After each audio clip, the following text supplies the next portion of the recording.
ಮನುಷ್ಯನಿಗೆ ಹಾಗಾದರೆ ತೃಪ್ತಿ ಅನ್ನೋದೇ ಇಲ್ವಾ ಅಂತ ಹೇಳಿ ಏನು ಹೇಳ್ತೀರಾ ಗುರುಗಳೇ? ಹರಿ ಓಂ ಶ್ರೀ ಗುರುಭ್ಯೋ ನಮಃ. ಅಮ್ಮ, ನೀನು ಹೇಳಿದೆ ಚಿನ್ನ ತಗೊಳ್ಳೋದ್ರಿಂದ ತೃಪ್ತಿ ಆಗ್ಬೋದು, ಮದುವೆ ಮಾಡ್ಕೊಳ್ಳೋದ್ರಿಂದ ತೃಪ್ತಿ ಆಗ್ಬೋದು, ಅಥವಾ ಮದುವೆನೇ ಬೇಡ ಅನ್ನೋದ್ರಲ್ಲಿ ತೃಪ್ತಿ ಆಗ್ಬೋದು. ಸೊ ಇದಕ್ಕೆ ಕೊನೆ ಅನ್ನೋದೇ ಇಲ್ಲ, ಹೌದಾ? ಅದು ಮಾಡಿದ್ರೆ ಸರಿ ಹೋಗುತ್ತಾ? ಇಲ್ಲ, ಅದು ತೃಪ್ತಿ ಸಿಕ್ಕಲಿಲ್ಲ. ಅಥವಾ ಏನು ಮಾಡಿದ್ರೆ ಸರಿ ಹೋಗುತ್ತೆ, ತೃಪ್ತಿ ಸಿಗತ್ತೆ? ಈ ಪ್ರಶ್ನೆಗೆ ಉತ್ತರ ಸಿಕ್ಕಿಲ್ಲ.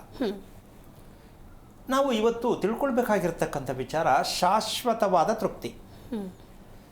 ಒಳ್ಳೆ ಹೋಟೆಲ್ ಹೋಗಿ ಒಂದು ತಿಂಡಿ ತಿನ್ನೋಣ, ಅದಷ್ಟೇ.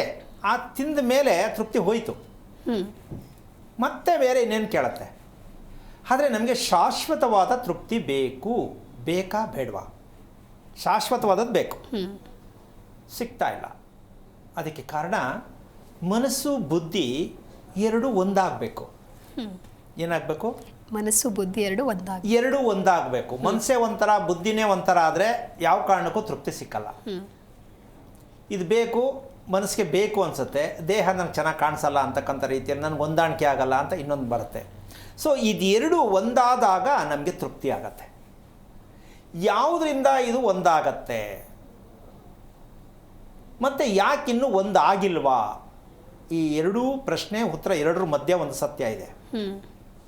ಯಾವುದದು ಅಂತಕ್ಕಂತಹ ಲೆಕ್ಕಾಚಾರಕ್ಕೆ ದುಷ್ಟ ಕನಸುಗಳು, ದುಸ್ವಪ್ನ ಅಂತಾರೆ. ಕೆಲವರಿಗೆ ಕಣ್ಣು ಮುಚ್ಕೊಂಡ್ರೆ ಏನೋ ಕನಸು ಕಾಣ್ತಾ ಇರ್ತಕ್ಕಂಥ ರೀತಿಯಲ್ಲಿ ಬೆಚ್ತಾರೆ. ಮಲಗಿದಾಗ ಬೆಚ್ಚೋದು ಬೇರೆ, ಕೂತಾಗೆ ಬೆಚ್ತಾರೆ ಕೆಲವರು. ಇದು ಮಗು ಹೌದು, ದೊಡ್ಡವರು ಹೌದು. ಈ ಕನಸು ಅಂತಕ್ಕಂಥದ್ದು ಮನುಷ್ಯನಿಗೆ ನೆಮ್ಮದಿ ಪೂರ್ಣವಾಗಿ ಹಾಳು ಮಾಡಿಬಿಡತ್ತೆ.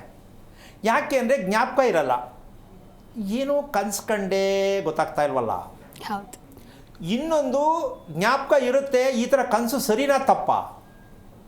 ಸೊ ಎರಡೂ ರೀತಿಯಲ್ಲಿ ಸಮಸ್ಯೆ. ಅಂದರೆ ನಮ್ಮ ಮನಸ್ಸನ್ನು ಹಾಳು ಮಾಡೋಕ್ಕೆ ಮೂಲ ಕಾರಣ ಕನಸು. ಈ ಕನಸು ಅಂತಕ್ಕಂಥದ್ದು ನಾವು ಒಂದೊಂದ್ಸಲ ಮಾತಾಡ್ತಾ ಹೋಗ್ತೀವಿ. ಏನು, ಯಾವ ಜನ್ಮದಲ್ಲಿ ಏನು ಮಾಡಿದ್ನೋ ಅದೇ ಇದಕ್ಕೆ ಉತ್ತರ. ಯಾವ ಜನ್ಮದಲ್ಲಿ ಏನು ಮಾಡಿದ್ನೋ ಅಂತ ನಾವು ಅನ್ಕೋತೀವಲ್ಲ, ಯಾರು ಹೇಳೋಕ್ಕಾಗತ್ತಾ ಅಂತ ಎಷ್ಟು ಜನ ಕಾಯ್ತಾರೆ.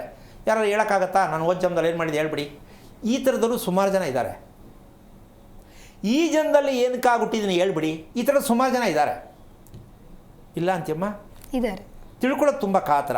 ಇದಕ್ಕೆ ಉತ್ತರ ನಿಮ್ಮಲ್ಲಿ ಇರ್ತಕ್ಕಂತಹ ಬೆಳೀತಕ್ಕಂಥ ರಾತ್ರಿಯಲ್ಲಿ, ಹಗಲಲ್ಲಿ, ಕನಸಲ್ಲಿ ಬರ್ತಕ್ಕಂಥ ಕನಸು ನೀವು ಎಲ್ಲೋ ಹೋಗಿತ್ತು ಅಂದರೆ ಜ್ಞಾಪಕ. ನಾವು ಟೂರ್ ಹೋಗಿದ್ದಾಗ ನನಗೆ ಇದು ಕನಸಲ್ಲಿ ಬಂದಿತ್ತಲ್ವಾ ಅಂತ ಅನ್ಕೋತಾರೆ. ಆಮೇಲೆ ಈ ವ್ಯಕ್ತಿ ನಾನು ಕನಸಲ್ಲಿ ಒಂದ್ಸಲ ನೋಡಿದ್ದೆ ಅನ್ಕೋತಾರೆ. ಸತ್ಯನೇ ಇದು. ಯಾಕೆಂದರೆ ಕನಸು ಇವತ್ತಿಂದಲ್ಲ, ಇದು ನಮ್ಮ ಮನಸ್ಸಿದೆಯಲ್ಲ ಇವತ್ತಿಂದಲ್ಲ. ಇದು ಎಷ್ಟು ತಾಯಿ ತಂದೆಯಲ್ಲಿ ಹುಟ್ಟು ಬಂದಿದ್ದೀವೋ, ಬಾಕ್ಸ್ ಚೇಂಜ್ ಮಾಡ್ಕೊಂಡು ಬಂದಿದ್ದೀವಿ ಹೊರತು ಮನಸ್ಸು ಮಾತ್ರ ಯಾವುದೇ ಕಾರಣಕ್ಕೂ ಚೇಂಜ್ ಆಗಲ್ಲ.